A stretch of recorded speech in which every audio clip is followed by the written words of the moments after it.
Hello, everybody. I'm your host, Eric Bird, here at StopStrugglingNow.com. And today we got to do that credit repair, how to remove soft inquiries, how to remove collections. We're going to go over it again. And welcome to Foci Optics. Check. Stop Struggling Now gear. Check. And please like, subscribe, and click the bell below so you get the latest updates. Now, let's get to it.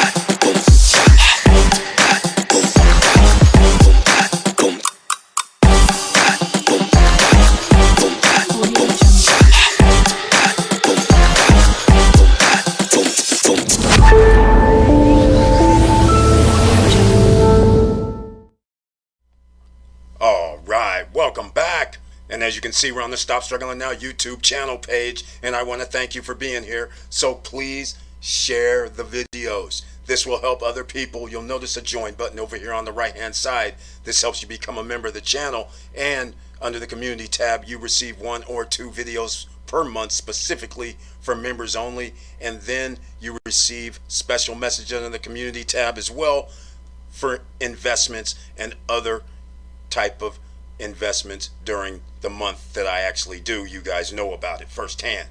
Now, without further ado, we're talking about credit repair. And first things first, with credit repair, I've done credit repair videos before, so nothing has changed. You need to freeze certain accounts. And then we're going to get into how you're going to remove hard inquiries, something that I rarely talk about. But let's talk about this first. I'll have links down below for this exact page. This is LexisNexis.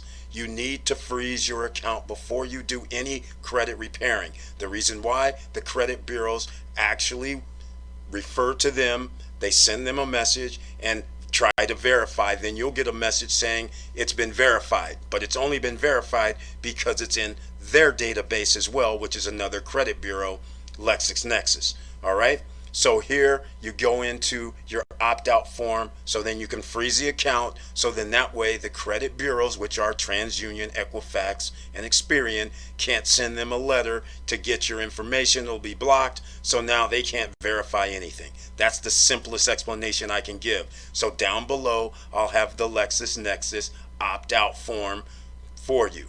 Next up, Innovis. And as you can see here, Innovis.com, I'll have a link down below. You notice the security freeze once again.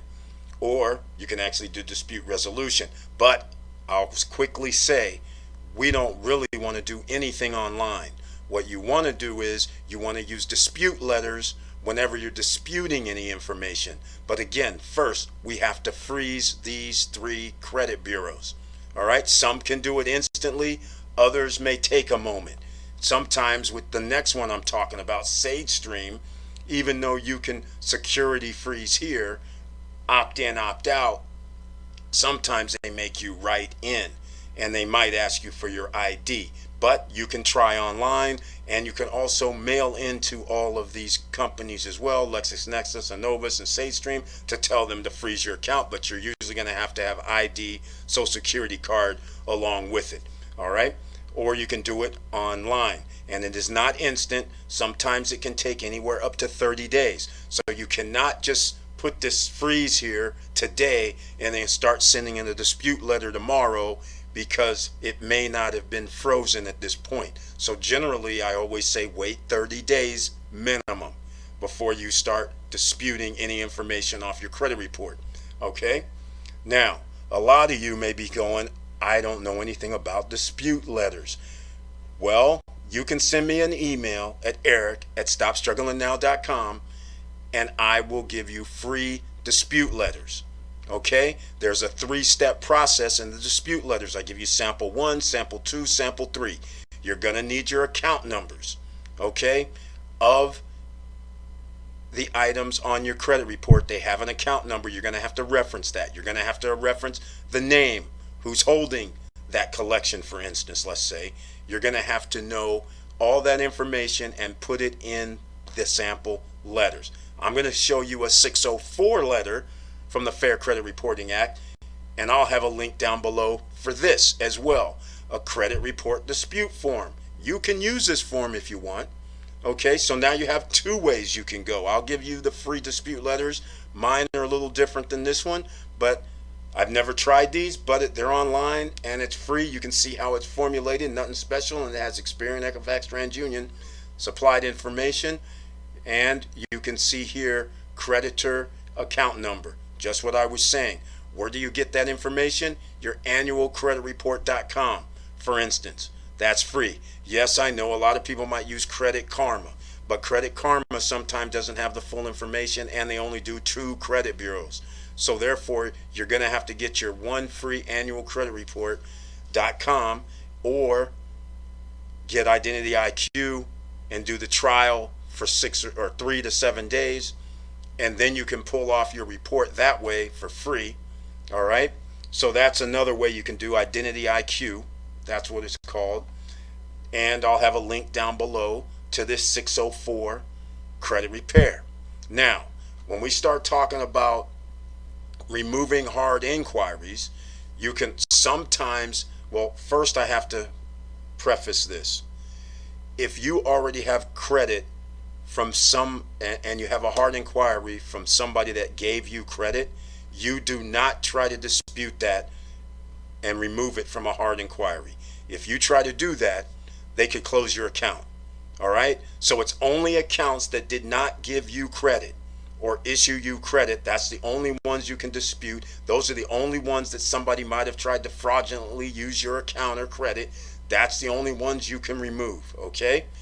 There's a couple of ways you can do this, but the easiest way to do this, and I'm going to have a links, not even links, I'm going to have the phone numbers down below, and that is you could try to call the credit bureaus directly. You tell them, you know, that information is not mine. I don't know how it got on there. And you give them the information you have to have the information handy because they may ask you. And so you need to know what the company name is, what the account or whatever identifying markers there are, and you give that to them. So then that way they can possibly remove it within 2 to 7 days. It could be off your report simply by a phone call. All right? The other way to do it is obviously normally write it in, and you could even use almost this form, but you can use any form, but it's got to be written. And you always, whenever you send something to the credit bureaus, they have 30 days to respond. So therefore, you should get something back in 45 days. Okay? Now, that is the rules with the Fair Credit Reporting Act. And by rights, if they don't find the information or can't verify what they need to verify within 30 days, then they have to remove it. But again, I'll have phone numbers down at the bottom to Experian, Equifax, and Transunion. You can call them directly and see if you can get things removed over the phone with regard to hard inquiries. Now, some of you might be sitting there going, okay, let's talk about new credit. Well, I'm going to have links down below for new credit that requires no hard inquiry. And you guys know it's the same standard that's been happening in 2021. It's going to be credit strong. It's going to be self-lender. It's going to be using the credit card trick. And so I'll have a link to some YouTube videos that I did for Overstock and Victoria's Secret. I'll also have links down below for Tomo credit card. And they use your bank account to issue you credit, and the credit is almost like an old school charge card where you might have to pay it back within 7 days or 14 days. There is no rollover at this point. But again, no hard inquiries, no credit check. So therefore you can get credit that'll help reduce your debt utilization, help you to get on-time payments, and as long as it doesn't hurt your credit score, that's a win. All right. And the better thing is with self-lender, because self-lender and Credit Strong are similar. Credit Strong has higher limits. Self-lender, once you start rolling down their path, they have another vehicle that you can use, a secured credit card, and they'll use your account to fund the secured credit card. So there's no more additional money that needs to come out of your pocket. And so therefore you can have two accounts with self-lender with no hard inquiry. You can get a credit strong account if you so choose. And then of course there's Grow Credit, which again is self-explanatory, no hard inquiry. They'll report on your credit report. So again, you can get your on-time payments. And that's pretty much it, ladies and gentlemen. Just go down below beneath this video and you can find everything you need to find out and be able to get new credit that requires no hard inquiry. And there's also going to be X1 credit. All right, X1 card. It's a wait list right now, but please sign up with that because that's also going to be like the Tomo credit card, similar to it, where there's not going to be any credit check and any hard inquiries. So you'll be able to get yourself another item added to your profile, your credit profile. And with all that said, thank you for watching. Thank you for listening. And please like, subscribe, and click the bell below so you get the latest updates. And I know it's hard out here. So we're back with the credit situation because everybody needs to fix their credit up. Once you get your credit fixed up this year, I just want you to keep in mind in 2021, please try not to use credit and instead use any money you have to invest in yourself. Whether that's investing in yourself to create content, if that's investing into real estate, if that's investing into stocks, if that's investing into gold and silver and precious metals, if that's investing in crypto, you have to invest in something. So therefore, that means you might have to take a little bit of risk, but that's beats not having the streams of income. Because if the economy really does go worse than what it is right now, you're going to wish you had those streams of income, and you're not really going to care that you have a $500, $1,000, $10,000 credit, because if you're just going to borrow that money, you're going to have to pay it back. So if you don't have the income to pay it back, then it's not going to be good for you. But if you're responsible and you use your credit properly, then you're going to use your credit to buy assets, put yourself into business. You're not just going to go out here and buy items that's not going to have any return, an ROI, let's call it, okay? Return on investment. That's what we want if we're going to use our credit in 2021, ladies and gentlemen. All right, so keep all that in mind.